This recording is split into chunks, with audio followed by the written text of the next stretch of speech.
Bill, Executive Director at Woodcrest Retreat, and we're having our premiere edition of the Fireside Chats.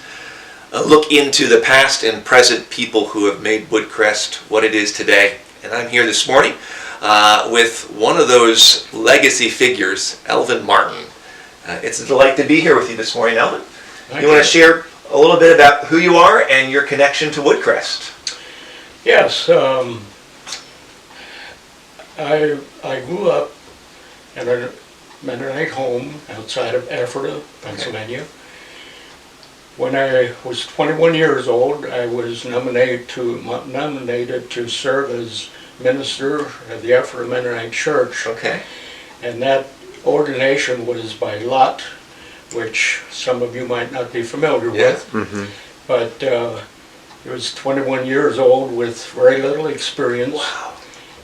And so 16 years later then, the idea of Woodcrest Day Camp came up.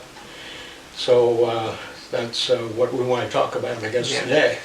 So were you at Ephrata Mennonite when they purchased the original property? Not the original property on Fulton Street. Okay. Of course, I went to that church for 4 years. But when I was 4 years old, the church on Oak Street, Oak and Sunset Avenue was built. Okay. The year my wife was born. Okay. And so I've gone to that church all my life until we moved here to Woodcrest Retreat, Woodcrest Villa. I got them mixed up. Yeah. And we now attend Habecker Mennonite Church. Yeah. Good. Which is another camp that supports, another church that supports the camp, actually. Okay. So, yeah. Good. Mm-hmm. All right. So, from reading the history book, it was in 1969 that we had the first day camp. And from what I read, you literally took a bus and you picked up kids in Ephrata. Mm-hmm. So, what started the idea? What gave you the passion and the vision to just reach kids in the community?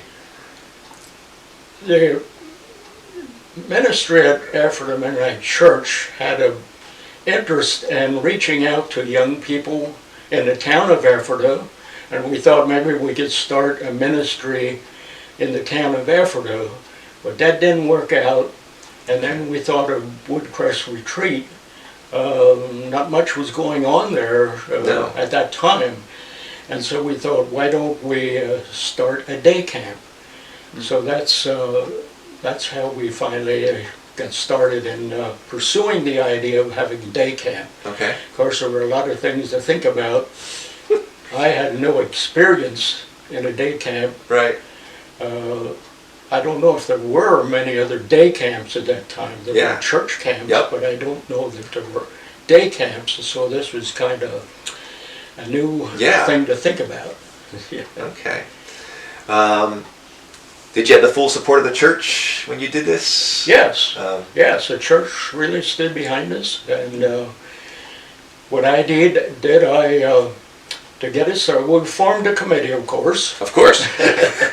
And they kind of delegated me to go ahead with things. So how do you get kids to come to day camp? We wanted to have a camp for the rather underprivileged people in the area. So I went to the Community Action Program, CAP program in Ephrata, and I said, I told them what we were thinking of doing. And I said, would you give me names of some people in the community that would need to have an experience that they couldn't afford to pay, like a day camp. And they gave me the names of 35 families with addresses and phone numbers if the people had a phone back there at that time, which today would not work. Nope, you could not do that at all. So I went around to these 35 families in trailer parks and different towns. I often took one of the children along. I thought that would help, Who Yeah. wants to send your children to some place with a guy like me? Yeah, yeah. Yeah, you can't do that. So as a result, we got about, I think the first camp was 28 campers, Okay. and we got a Christian day school bus and volunteer drivers, picked them up, brought them to camp, and that was the beginning. Okay. Now, how many years did you do the busing of kids? I think at least 15 years. Okay. Yeah. Because this was exciting. So I greet the parents now when they come to drop their kids off. Mm-hmm. And I had a grandmother bringing her daughter to overnight camp. Uh-huh. And I just, I asked, have you been here before? And she told me the story. She was one of the girls that got picked up by Pops in the bus. And her experience at Woodcrest changed her life. And she was so excited to be bringing her granddaughter to Woodcrest. Well, do you know her name? I'd have to go back and look it up. I did write it down. Yeah. But she was, yeah. So it's neat to see that legacy and how a vision changed for years. Now, Ephrata Mennonite, you guys, that church ran day camp for years. Yes, at least 15 years. Okay. Maybe 17. I'm not quite sure. Okay. Yeah. And there was no charge. Everything was free. The church provided meals. Wow. Except one meal a week was supplied by Spring Glen Kitchens, Okay. chicken pot pie. And we had good meals for the campers. Yeah. And so, yeah, the church was very supportive. Good. So that passion of reaching under-resourced, underprivileged kids is still the heart of Woodcrest. Mm-hmm. We are the lowest priced day camp in Lancaster County. Mm-hmm. And we provide over $16,000 in scholarships because we want everyone to have that camp experience, even if they can't afford it. Yeah. Mm-hmm. So thank you for casting that vision early on. Yeah.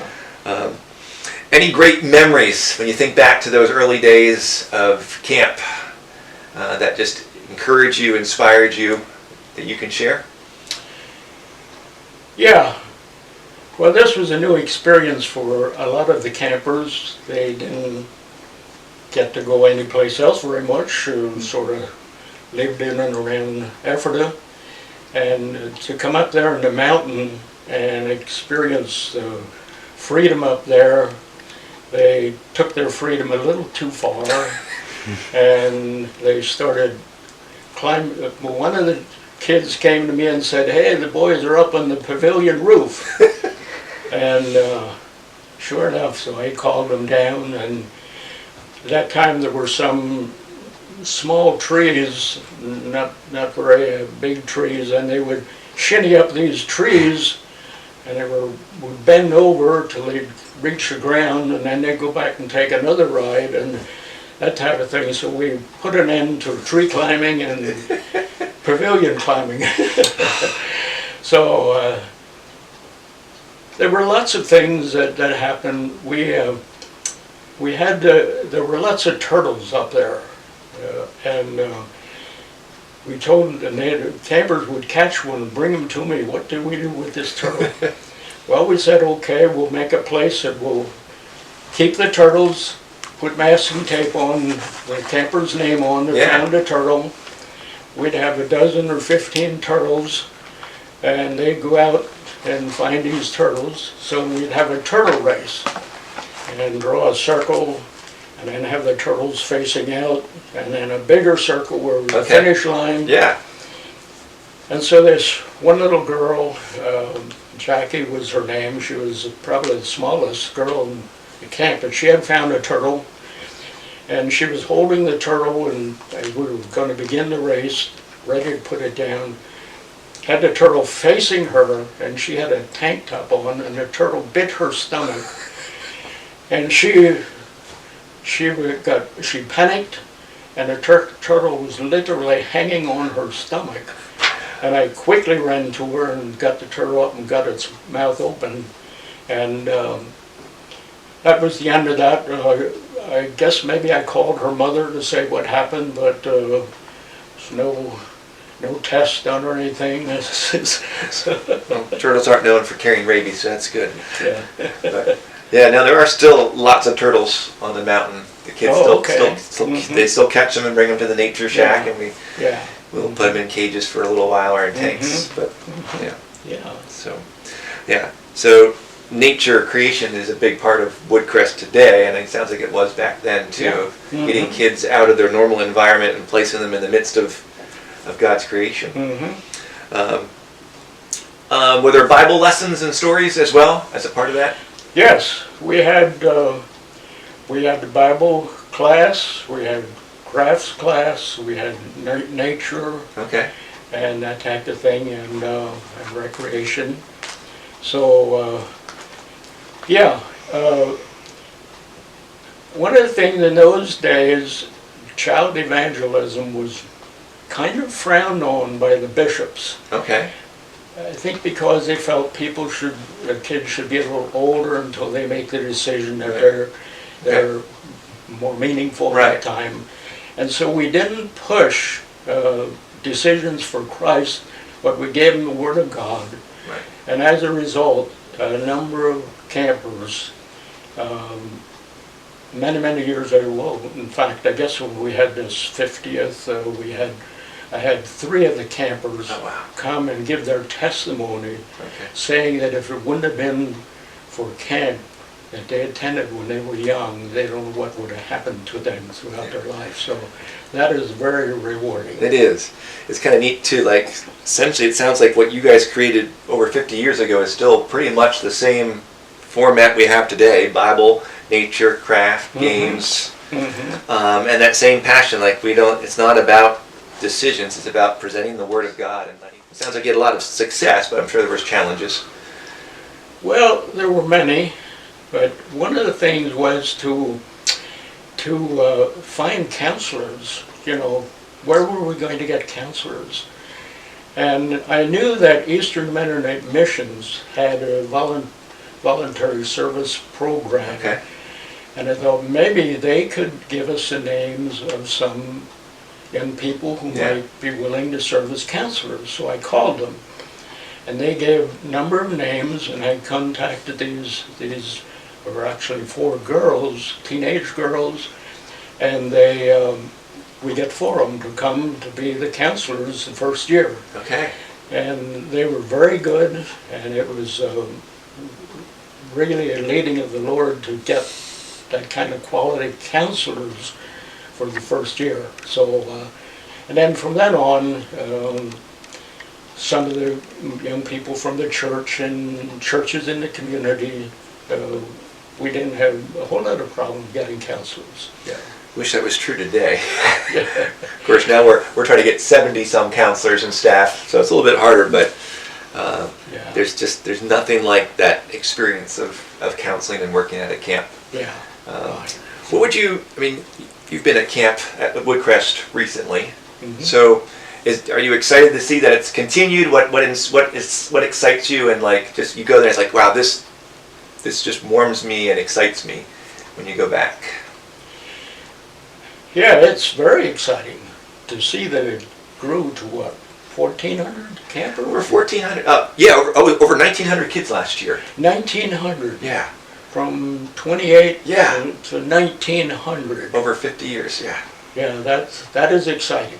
That is, and all of the testimonies of the kids that have had good experiences and met the Lord in a new way, and all of that. That's very, very fulfilling.